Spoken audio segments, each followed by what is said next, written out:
দশমিকের ভাগ দেখলেই কি মাথাটা ঘুরে যাচ্ছে? তাহলে আজকের ক্লাসের পর এই সমস্যাটা আর কখনোই হবে না। জাস্ট 5 সেকেন্ডে আমরা এটা সমাধান করব।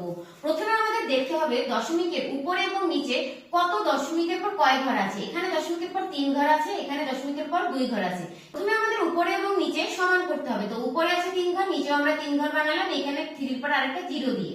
তাহলে এবার আমরা এখানে যদি 0 0 বাদ দিয়ে দেই তাহলে কত হয়? জাস্ট বেস সংখ্যাটা যদি রাখি তাহলে হয় 9 আর 30। তাহলে 3 3 আর 9 আর 3 10 কে 30 মানে হলো কত?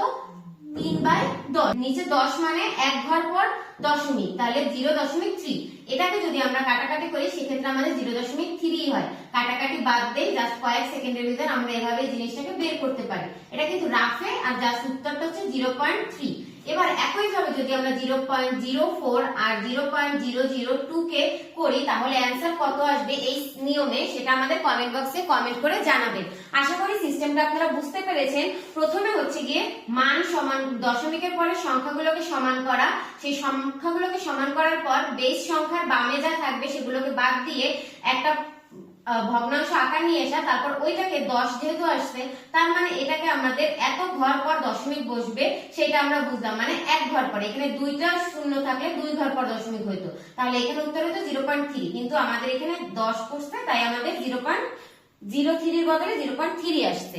আশা করি আপনারা ভিডিওটি বুঝতে পেরেছেন কিভাবে করা হয়েছে। এইটা আপনাদের বাসায় হোমওয়ার্ক থাকবে, যা বাসায় এটা কমপ্লিট করে জানাবেন কমেন্ট বক্সে যে এই সেম সিস্টেমে আপনারা পারছিলেন কিনা।